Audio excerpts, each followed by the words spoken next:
नमस्कार, मैं जितेंद्र चतुर्वेदी। इंतजार खत्म हो चुका है, इसीलिए पीएम का कहर अब टूटने लगा है और सब कुछ आर पार होना शुरू हो चुका है। यह यूं ही नहीं कहा जा रहा है, अब वो साफ तौर पर दिखाई दे रहा है। तो वो क्या है उसकी बात करेंगे और फिर आएंगे इस पर कि पीएम को किस चीज का इंतजार था। लेकिन पहले जो दिख रहा है उसकी बात करते हैं।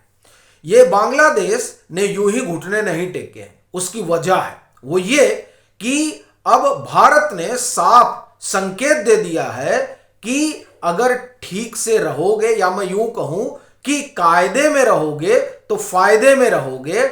और ये बात अब यूनुस को समझ में आ गई है, क्योंकि 10 तारीख से जो तांडव बांग्लादेश में शुरू हुआ है उसकी कल्पना कभी मोहम्मद यूनुस ने नहीं की थी। आज स्थिति यह है कि उनकी खुद की कुर्सी खतरे में आ गई है और उसका बस एक कारण है, भारत ने कुछ किया नहीं है। सिर्फ शेख हसीना इंटरव्यू दे रही हैं और वो जो बोल रही हैं उनके बोलने की वजह से आवामी लीग का जो समर्थक है और उनकी पार्टी जिसको बांग्लादेश में बैन कर दिया गया है वो फिर से पुनर्जीवित हो गई है और उसने उस अपेक्षा और आकांक्षा को हवा दे दी है जो बांग्लादेश में मोहम्मद यूनुस के थोपे जाने के बाद वहां के युवाओं में और वहां के राजनीतिक दलों में अंगड़ाई ले रही थी। इसी वजह से आवामी लीग के साथ ही वहां का जो और राजनीतिक दल है और जो प्रेशर ग्रुप है वो सड़क पे उतर आया है। और आलम यह है कि पूरे बांग्लादेश में स्थिति गड़बड़ हो गई है।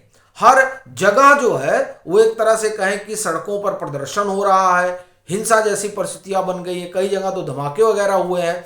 और यूनुस का जो ग्रामीण बैंक है उसको तो बाकायदे निशाना बनाया गया। यानी आज जो बांग्लादेश में स्थिति है वो स्थिति इस तरह की हो गई है कि अब यूनुस को बातचीत करने के लिए मजबूर हो जाना पड़ा है और वो अपने जो उनके एनएसए हैं, राष्ट्रीय सुरक्षा सलाहकार, उनको वो कहां भेज रहे हैं? दिल्ली। किससे मिलने के लिए कि जाइए अब डोभाल साहब से मिलिए और कुछ रास्ता निकालिए। ये एक तरह से कहा जाए कि अब इस तरह से भारत ने समझाना शुरू कर दिया। अच्छा, इनके डर की एक और वजह है। वो वजह जो है वो दिल्ली में जो धमाका हुआ, उस धमाके में जिस तरह से ढाका के तार जुड़े हुए हैं, जिस तरह से वहां के संगठन के तार जुड़े हुए हैं और जिस तरह से जमात के तार जुड़े हुए हैं, उसने भी यूनुस को हिलाकर रख दिया है। अब आप देखिए कि यह शुरू हुआ है कि ठीक है, तुम उछल कूद कर रहे हो, कोई बात नहीं, हमने तो पहले ही तय कर रखा है 12 मई 2025 भारत के प्रधानमंत्री का भाषण, राष्ट्र के नाम संबोधन, जिसमें उन्होंने अपनी पॉलिसी स्पष्ट कर दी थी कि अब अगर भारत में कोई आतंकी घटना होती है तो उसे भारत के खिलाफ युद्ध माना जाएगा और जो टेरर कैंप है उनको निशाना बनाया जाएगा। जैश और लश्कर के टेरर कैंप हैं और जैश का इन्वॉल्वमेंट दिल्ली ब्लास्ट में है, इस लिहाज से ब्रह्मोस वहां गिर सकती है। हालत खराब हो गई है और ये अकेले नहीं है, टर्की बड़ी उछल कूद कर रहे थे और भारत चुप बैठा हुआ था। पीएम कुछ बोल नहीं रहे थे। सवाल ये उठ रहा था कि बताइए, बांग्लादेश कुछ कुछ कर रहा है और ये टर्की भी कुछ कुछ कर रहा है, पीएम कुछ बोल ही नहीं रहे हैं। तो पीएम क्यों चुप थे? देखिए, पीएम को इंतजार था। अब टर्की के साथ क्या हुआ उस पर मैं आता हूं, लेकिन जो इंतजार था पीएम को वो किस बात का था वो आपको बता दूं, चूंकि ये बहुत महत्वपूर्ण है। और इसलिए महत्वपूर्ण है क्योंकि जो 2024 में मैंडेट आया और उस मैंडेट के बाद जिस तरह से राहुल गांधी देश और विदेश में ये ढिंढोरा पीटने लगे कि हमने तो नरेंद्र मोदी को हरा दिया, उनका जो बेस है वो कमजोर हो गया है और उन्होंने चुनाव, एक आरोप लगाया गया कि इस तरीके से जीता है। इसको लेकर आप कहें कि जो तमाम अंतर्राष्ट्रीय ताकतें हैं वो रिजीम चेंज में लग गई। और इसका मैं आपको उदाहरण देता हूं, ये खुद अमेरिका की जो एजेंसियां हैं, ये इंटेलिजेंस एजेंसियां, उनकी सर्वे सर्वा तुलसी गबार्ड ने 31 अक्टूबर को अपने लेक्चर में इसका जिक्र किया। उन्होंने कहा कि एक दौर में, यानी ट्रंप सरकार आने से पहले तक, अब थोड़ा ठहरिएगा, नहीं तो आप तुरंत कंक्लूजन निकालने लगेंगे। ट्रंप सरकार आने से पहले तक जो यूएस है वो रिजीम चेंज कराता था। इसका मतलब ये हो गया कि अब वो कराता था, वो ऐसा कह रही हैं, लेकिन वो घर में बैठ गया है, ये नहीं माना जा सकता, क्योंकि जो कराता था वो अभी भी एक्टिव है। क्योंकि डीप स्टेट और सीआईए का अपना इंटरेस्ट है, वो इंटरेस्ट सीधे तौर पर आर्थिक है, और उस आर्थिक जो उनका इंटरेस्ट है उस पर भारत कुठाराघात कर रहा है, क्योंकि वो दो तरह की पॉलिसी पर चल रहा है। पहली पॉलिसी आत्मनिर्भर होने की है, और दूसरी पॉलिसी यह है कि डॉलर पर हमारी डिपेंडेंसी कम हो। और ये जो डॉलर है वो आता है फेडरल बैंक से। फेडरल बैंक पर जो कब्जा है वो डीप स्टेट का है। डीप स्टेट कभी भी नहीं चाहेगा कि डॉलर कमजोर हो, यानी जो डॉलर को कमजोर करेगा उसके खिलाफ जो है अभियान चलेगा, और रिजीम चेंज अगर उसकी कराने की कोशिश की जाए तो कोई अतिशयोक्ति नहीं होगी। इसीलिए 31 अक्टूबर को ही डोभाल साहब सरदार पटेल के कार्यक्रम में, मानी आप कहें कि उनकी तिथि पर जो लेक्चर देते हैं उसमें वो रिजीम चेंज की बात करते हैं। तो ये यूं ही नहीं उठा था, असल में बिहार के नतीजों का इंतजार हो रहा था। इसीलिए टर्की अपाचे वापस भेज देता है, पीएम चुप रहते हैं। क्यों चुप रहते हैं? क्योंकि उस बिहार के नतीजे का इंतजार था कि बिहार का नतीजा आने दो फिर बताता हूं। साहब बिहार का नतीजा आ गया है, यानी जो लोग रिजीम चेंज की कोशिश में लगे हुए थे ये मानकर कि बिहार भाजपा हारेगी, यानी एनडीए हारेगा, और फिर जो एनडीए के घटक दल हैं वो बिखर जाएंगे और नरेंद्र मोदी की सरकार गिर जाएगी। आप ये ध्यान रखिएगा कि इसका इसलिए भी इंतजार था क्योंकि पीएम को आप ये कहें कि सत्ता से बेदखल करने की जो कोशिश है वो कोशिश 2024 में सरकार बनने के बाद से शुरू हो गई है। पहले जो कोशिश हुई वो चंद्रबाबू नायडू को लेकर हुई, वो तमाम सारी आप हिस्ट्री जानते हैं। तो खैर कहना यह है कि वो कोशिश हुई, और बिहार में जब एनडीए की प्रचंड बहुमत आई तो यह स्पष्ट हो गया कि अब आप कुछ कर नहीं सकते हैं। ठीक है, आप किसी भी तरीके का किंतु परंतु नहीं कर सकते हैं। तो वो जो किंतु परंतु आप नहीं कर सकते हैं, अब नरेंद्र मोदी जो है उनको अब आप हिला नहीं पाएंगे। जब हिला नहीं पाएंगे तो अब हम आपको हिलाएंगे। तो ये जो टर्की जिसने अपाचे वापस कर दिया, आने नहीं दिया, अपने एयर स्पेस में घुसने नहीं दिया, और भारत का 3 अपाचे वापस चला गया, उस टर्की का इन्वॉल्वमेंट निकलता है कहां पर, या आप ये जो दिल्ली ब्लास्ट हुआ उस ब्लास्ट का जो एक आप ये कहें कि वांटेड है वो टर्की में है, वो हैंडलर है इस पूरे मामले का।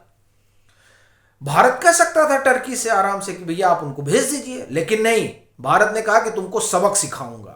यह ध्यान रखिएगा कि वो नाटो कंट्री है, नाटो का सदस्य है टर्की, और बिना अमेरिका के सीआईए के इजाजत के वो इतना बड़ा कदम उठा नहीं सकता है। वो पाकिस्तान की मदद कर रहा है बिना अमेरिका के चाहे। अमेरिका के जो ये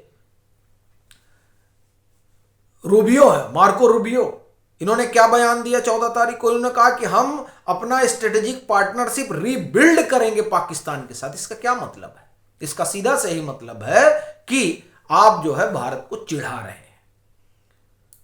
तो भारत ने जो है कहा कि अच्छा ठीक है, तुम चिढ़ाओ, हम बताते हैं क्या करना है।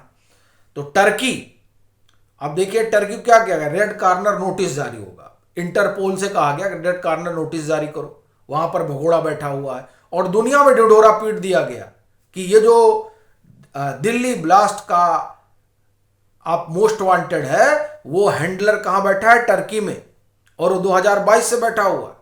ये लोग 2022 में हो गए थे, मिले थे, उकासा जो है वो यहां आया था, सब व्यवस्था करके फिर भाग गया। यानी टर्की को सीधे सीधे जोड़ दिया गया कि तुम किन लोगों के साथ उठ बैठ रहे हो। बोले अमेरिका ने कहा था ना टेररिज्म के खिलाफ जीरो टॉलरेंस की पॉलिसी है, तो करे ना टर्की के ऊपर अब हमला, और भारत को करने दे। अब भाई टेरर का मामला है, भारत कुछ भी कर सकता है, ये आप मान कर चलिए। और उस कुछ भी कर सकने में ही ब्रह्मोस की व्यवस्था की गई है। कहां पे? आर्मेनिया, साइप्रस और ग्रीक। तो देखिए अब मामला एकदम बदल गया है, चीजें जो है अब वो एक अलग ढर्रे पर चलने लगी हैं। ये जो 16,000 फीट की मोनोरेल बनी है, ये दिखाने के लिए नहीं बनी है, ये इसलिए बनी है कि अब ठीक से जो है व्यवस्था की जाएगी। ये जो हमने नोएडा में एयरबेस तैयार हुआ लद्दाख में, क्यों तैयार हुआ है? ये अनायास ही नहीं तैयार किया गया। सबसे बड़ी चीज आप देखिए कि ये जिस तरह का अभी जीपीएस स्पूफिंग चल रहा था, उसको लेकर बड़ी भारी तैयारी हो रही है कि किस तरह से इस जीपीएस स्पूफिंग से बचा जाए। आप जो है दिल्ली में पहले करते हैं, फिर उसके बाद में आप मुंबई में करते हैं, कोलकाता में कर रहे हैं। ये बड़ी घटना है और इस बड़ी घटना पर अब कार्रवाई होगी, और वो जो कार्रवाई है उस कार्रवाई का अब एक तरह से आप कहें कि कभी भी हो सकती है, क्योंकि जो बैरियर था, जो बैरिकेटर था, वो खत्म हो गया। और ये क्या महज इत्तेफाक है कि उधर बिहार के नतीजे आते हैं और इधर ट्रंप साहब कहते हैं कि हम टैरिफ कम करने जा रहे हैं। आप सोचिए कि क्या एक तरह से आप कहें कि किस तरह से पहिया घूम रहा है। तो ये जो चुनाव का नतीजा बिहार का आया, इसका देखिए राष्ट्रीय ही नहीं अंतरराष्ट्रीय स्तर पर भी असर पड़ रहा है, क्योंकि हम एक डेमोक्रेटिक कंट्री है और जो भी नेता होता है वो चुनकर आता है, और जब उसके समर्थन में जनता और मजबूती से जुड़ती है तो वो और ताकतवर होता है। और इससे समझ में आता है कि जिस डेमोक्रेसी पर सवाल खड़े किए जा रहे थे उनके एनजीओ फंडिंग के जरिए, वो डेमोक्रेसी कितनी मजबूत है और कितनी मैच्योर है। तो अब इनके लिए समस्या बड़ी विकट हो गई है और ये पाकिस्तान के साथ अपना रिबिल्ड करने जा रहे हैं, स्ट्रेटेजिक पार्टनरशिप। तो ये रिबिल्ड करने जा रहे थे, इसीलिए नौसेना प्रमुख को भेज दिया गया है अमेरिका कि जरा उनको समझा दो कि ज़्यादा रिबिल्ड ना करें। और एक चीज़ मैं आपको बताऊं कि अभी एयर चीफ मार्शल जो है, एयर मार्शल AK भारती, एक कार्यक्रम सेना से जुड़ा हुआ था, उसी में उन्होंने एक बात कही। वो बात मैं इसलिए यहां रेखांकित कर रहा हूं क्योंकि क्या होने वाला है इससे आप समझ सकते हैं। उन्होंने कहा कि सवाल उठता है कि ऑपरेशन सिंदूर क्यों स्थगित किया गया। वो कहते हैं कि भाई देखिए, हमारा टारगेट था टेरर कैंप को नेस्तनाबूद करना, वो हमने किया, लेकिन फिर उसमें सवाल उठेगा कि फिर एयरबेस पे क्यों हमला हुआ, एयरबेस क्यों निशाना बना। मेरा अपना मानना है ये सब हुआ 9-10 तारीख की दरमियानी रात। दरअसल इन लोगों ने पीएम को ये परमाणु अणु बम की धमकी दी। पीएम ने कहा कि वो अगर गोली मारेंगे तो हम गोला फेंकेंगे, और वही गोला है जो जाकर गिरा है। कहना अपना ये है सीधे तौर पर कि यहां तैयारी जो है वो पूरी है, क्योंकि ये जो दिल्ली धमाका हुआ है, इस धमाके के तार बांग्लादेश, पाकिस्तान और टर्की तक फैले हुए हैं। ये भारत सरकार को पता है, और टाइम्स ऑफ इंडिया की रिपोर्ट की माने तो एजेंसियां ज्यादा इसलिए चौकन्नी हो गई हैं क्योंकि ये माना जा रहा है कि पहले तो जांच पड़ताल में पता चला कि नहीं ये एक अलग विस्फोटक है, लेकिन अब जो सूचना है उसमें कुछ अलग जानकारी आ रही है। तो वो जो जानकारी आ रही है वो जानकारी सीधे सीधे संदेह की सुई पाकिस्तान के, आप एक तरह से कहें कि डीप इन्वॉल्वमेंट की तरफ लेकर जा रही है। तो मामला जो है ना वो बहुत गंभीर होने जा रहा है। और पीएम को जिस चीज का इंतजार था, यानी एक तो बिहार का नतीजा, और दूसरा जो उनको इंतजार है वो उस रिपोर्ट का है जिसको तैयार कर रही है एनआईए। वो रिपोर्ट पीएम के टेबल पर आई और उसके बाद में आप देखिए कि उस रिपोर्ट के आने के बाद जो गदर होगा वो एक तरह से कहा जाए कि ये लोग याद रखेंगे। और उसकी एक तरह से आप कहा जाए कि बानगी पीएम ने बांग्लादेश को दे दिया, टर्की को दे दिया और खुद अमेरिका को दे दी है नौसेना प्रमुख को भेजकर। तो ये पूरी कहानी है। बाकी आपकी अपनी क्या राय है जरूर साझा करिए। मतांतर से नहीं जुड़े हैं तो जुड़िए, वीडियो को लाइक करिए और ज़्यादा से ज़्यादा साझा करिए।